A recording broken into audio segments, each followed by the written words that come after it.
Livro 3, Salmo 73 ao Salmo 89. Salmo 73, Comentário Bíblico Expositivo, Warren W. Wiersbe. Asaf, Emã e Etan, Jedutum eram levitas que atuavam como músicos e líderes dos cultos do santuário durante o reinado de Davi. 1 Crônicas 15, 16 ao 19, 1 Crônicas 16, do 4 ao 7, 1 Crônicas 16, do 37 ao 42, 2 Crônicas 5, do 12 ao 14, 2 Crônicas 29, 13 e 2 Crônicas 35, 15. Ao que parece, fundaram associações para seus filhos e outros músicos, a fim de que estes pudessem dar continuidade à tradição dos cultos ao Senhor. São atribuídos a Asaf 12 salmos, Salmo 50, Salmo 73 a 83. Este salmo trata de um problema de longa data, porque os justos sofrem, enquanto os ímpios parecem prosperar. Salmos 37, Salmos 49, Jó 21, Jeremias 12, Abacuque 1, 13. Asaf não poderia liderar o povo no culto a Deus, se duvidasse dos caminhos do Senhor. Mas foi na adoração que encontrou a resposta para seus problemas. Observe os 5 estágios de sua experiência. Primeiro, aquele que crê firmado em seus conhecimentos. Salmo 73, 1. A mística francesa Madame Guyon escreveu: no início da vida espiritual, nossa tarefa mais difícil é o relacionamento com o próximo. À medida que esta progride, a maior dificuldade torna-se o relacionamento conosco mesmos. Por fim, nosso maior desafio é nos relacionarmos com Deus. Os problemas de Asaf são com Deus. Ele declara que Deus é, de modo que o salmista não se mostra ateu nem agnóstico, e está certo de que o Deus ao qual presta culto é bom. Além disso, sabe que o Senhor fez uma aliança com Israel, que prometia bênçãos caso o povo lhe obedecesse. Levíticos 26, Deuteronômio 28 ao 30. Capítulo 28 ao capítulo 30. A expressão de coração limpo não significa sem pecado, mas sim inteiramente comprometido com o Senhor. O contrário do versículo 27. Ver Salmos 24, 4, ver Mateus 5, 8. Porém, foram justamente essas crenças fundamentais, afirmadas por ele, que deram origem a seu problema, uma vez que os incrédulos não enfrentam dificuldades desse tipo. Se o Senhor era bom e cumpria as promessas que havia feito na aliança, então por que o seu povo sofria e os perversos prosperavam? Este primeiro versículo marca tanto o início quanto o final de suas reflexões, indicando que faz uma volta completa. É interessante observar que o salmista usa com efeito e certamente nos versículos 1, 13 e 18, e que a palavra coração aparece 6 vezes no salmo. Versículo 1, 7, 13, 21 e 26. Ao ponderar sobre os mistérios da vida, devemos nos apegar àquilo que sabemos, com certeza, e, quando estivermos em trevas, jamais duvidar daquilo que Deus nos ensinou na luz. Segundo, aquele que duvida, o conhecimento é abalado. Salmo 73, 2 e 3. O termo hebraico, traduzido por porém, no versículo 2, e por quanto a mim, nos versículos 2 e 28, indica um contraste claro. No versículo 2, quanto mais avalia sua situação em comparação com os ímpios, mais difícil é manter-se sobre seus fundamentos firmes. Há uma diferença entre dúvida e incredulidade. A dúvida nasce da mente em conflito, enquanto a incredulidade nasce da vontade obstinada, da recusa de se entregar a Deus. Versículo 7. A pessoa incrédula não quer acreditar, enquanto aquela que duvida esforça-se para acreditar, mas não consegue. A prosperidade, no versículo 3, é o o conhecido termo hebraico shalom.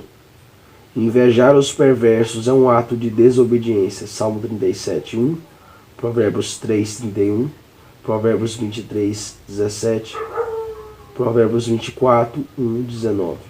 Terceiro, aquele que luta. O conflito com o que ele vê e sente. Salmo 73, do 4 ao 14. Do ponto de vista de Asaf, os ímpios estavam feitos na vida. Tinham saúde, versículo 4 e 5, e não enfrentavam lutas nem na vida, nem na morte. Jó 21, 13, 23. Orgulhavam-se de suas riquezas e posições sociais, e usavam seu orgulho como se fosse uma joia. Empregavam violência para obter suas riquezas e vestiam essa violência como se fosse um traje fino.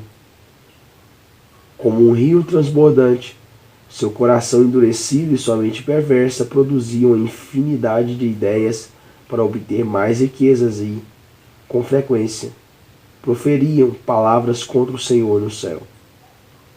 As palavras do arrogante percorriam a terra e se apropriavam de tudo o que desejavam. O mais triste, porém, é que muitos dos povos de Deus parecem não ter qualquer consciência, seguem esse péssimo exemplo e desfrutam a amizade dos ímpios. Versículo 10. Esses homens perversos estão em pecado, mas seus seguidores os têm por fonte de que bebe a largos sorvos. Sobre beber, como uma metáfora para o pecado, ver Jó 15:16, Jó 34:7, Provérbios 4:17, Provérbios 19:28, Apocalipse 14:8. A fim de animar seu coração endurecido e de aquietar sua consciência maligna, os ímpios afirmavam que Deus não sabia o que estava fazendo. Salmo 10.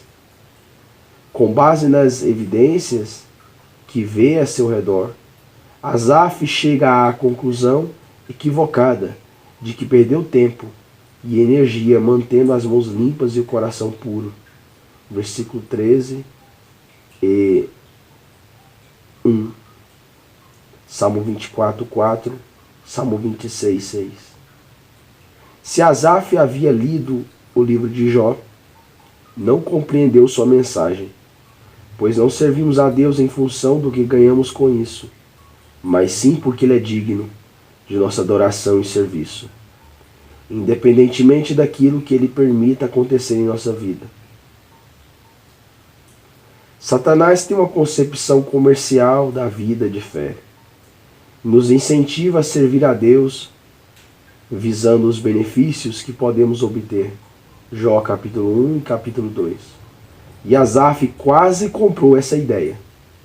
Ver também Daniel 3, do 16 ao 18. Quarto, aquele que adora, uma perspectiva mais ampla. Salmo 73, do 15 ao 22. Antes de tornar pública sua filosofia e enunciar seu cargo, Asaf detém-se para considerar as consequências. De que maneira os fiéis mais jovens da terra reagiriam se um dos líderes do culto do santuário desse as costas a Jeová, a aliança e a fé? Abandonar a fé seria o mesmo que destruir tudo o que ele havia ensinado e cantado no santuário.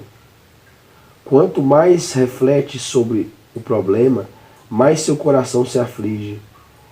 Versículos 21 e versículo 22. Assim ele decide ir ao santuário e passar algum tempo com o Senhor em adoração. Lá estaria com outras pessoas, ouviria a palavra e os cânticos de louvor e participaria de uma comunidade de adoradores. Afinal, Jeová não é um problema com o qual devemos lidar, mas sim o ser transbordante de graça que devemos amar e adorar, especialmente quando não entendemos o que Ele está fazendo. Deus é tremendo em seu santuário, Salmo 68:35.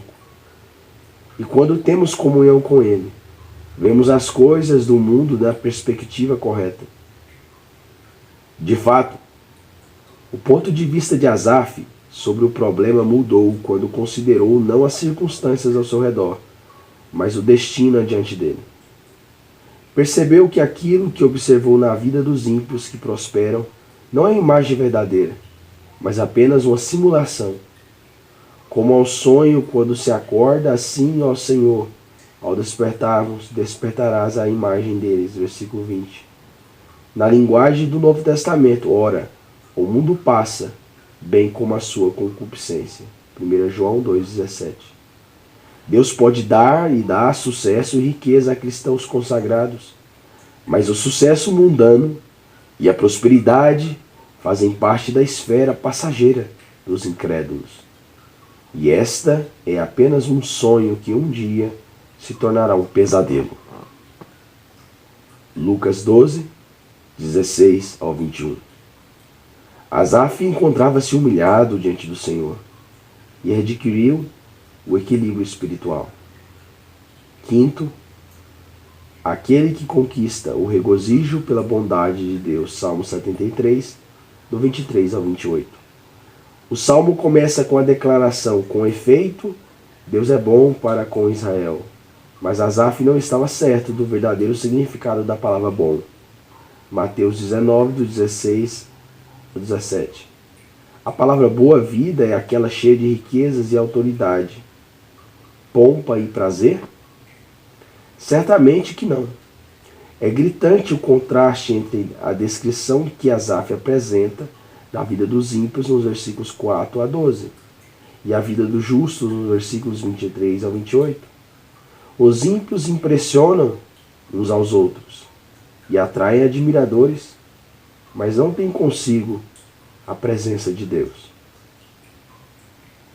O Senhor exalta o justo, mas humilha o perverso. Versículo 18.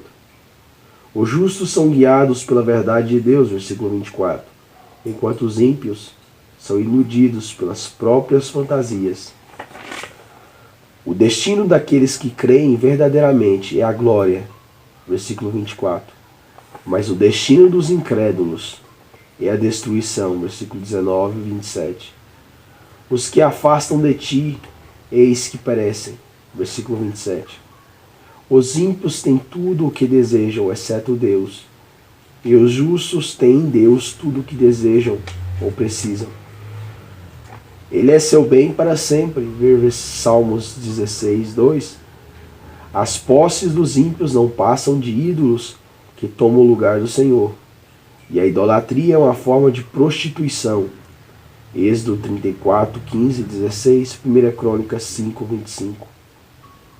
Nem mesmo a morte pode separar o povo de Deus de suas bênçãos, pois o espírito vai para o céu, a fim de estar com o Senhor, e o corpo espera pela ressurreição na terra. Versículo 25, 26, 2 Coríntios 5, do 1 ao 8, 1 Tessalonicenses 4, do 3 ao 18. Quando o culto terminou, e Asaf voltou a plantar os pés firmemente em sua fé, saiu do santuário e contou a todos o que havia aprendido. Havia-se achegado a Deus, confiado nele, estava pronto a declarar as obras do Senhor. Em todas essas coisas, porém, somos mais do que vencedores por meio daquele que nos amou. Romanos 8, 37.